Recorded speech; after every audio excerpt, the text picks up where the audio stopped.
After my most recent video, I asked if there were other bikes you wanted me to compare to the new Sportster S, and you responded. And let me say, you went a little crazy, choosing bikes even more diverse than the ones I had originally selected. But here it is, part 3 of our Sportster versus series. Now mind you, I had only initially planned to do one video, and it was never intended to be a series, but it's clear to me now you want more. I've whittled your selection down to these 4 bikes. The Harley-Davidson 48, starting at $11,549 US. The Ducati Diavel 1260S, starting at $23,395 US.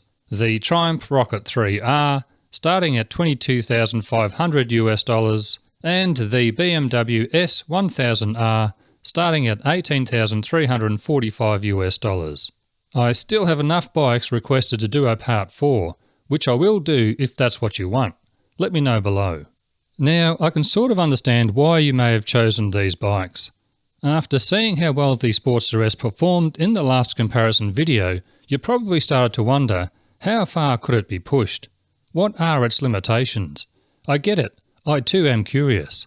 Are we in for a surprise today?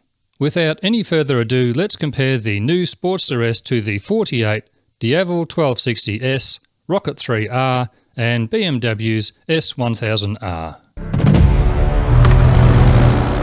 Going straight to the graphs, we're going to start with horsepower. The Harley 48 puts out an estimated 66 horsepower, the Diavel 1260S puts out 157 horsepower, the Sportster S makes 121 horsepower, the Rocket 3R develops 165 horsepower, and the S1000R also makes 165 horsepower.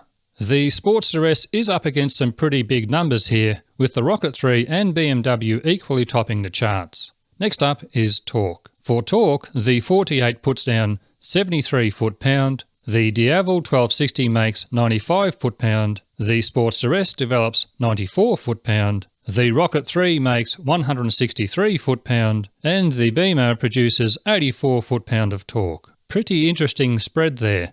I'm surprised to see the Sportster in basically equal second place with the Diavel. No surprises to see the 2.5 litre Rocket 3 sprinting away from the field, however. And now to the all-important wet weight, ready-to-ride figures. The Harley 48 weighs in at 556 pounds, the Diavel weighs 544 pounds, the Sportster S weighs 502 pounds, the Rocket 3 weighs 670 pounds, and the BMW S1000R weighs a comparatively lightweight 439 pounds. Another interesting result with the S1000R out front as the lightest bike in this group, and the Sportster S bringing up a very respectable second place. Now to the power to weight figures. First we'll do the power to weight figure for horsepower. As per usual, our power to weight figures will include a 200 pound or 90 kilogram rider.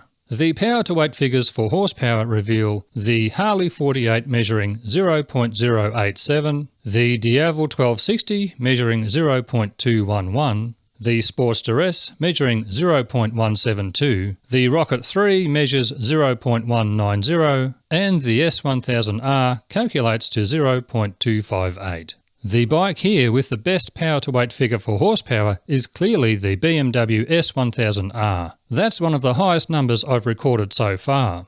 Now the power to weight figures for torque, again including a 200 pound rider. The 48 measures 0.097, the Diavel 1260 measures 0.128, the Sportster S measures 0.134, the Rocket 3 measures 0.187, and the BMW measures 0.131. The Rocket 3's dominant torque figure is pulled back a little by the weight of the bike and its rider, but it still takes the lead. Astonishingly, the Sportster S takes another second place, ahead of the Diavel and BMW S1000R.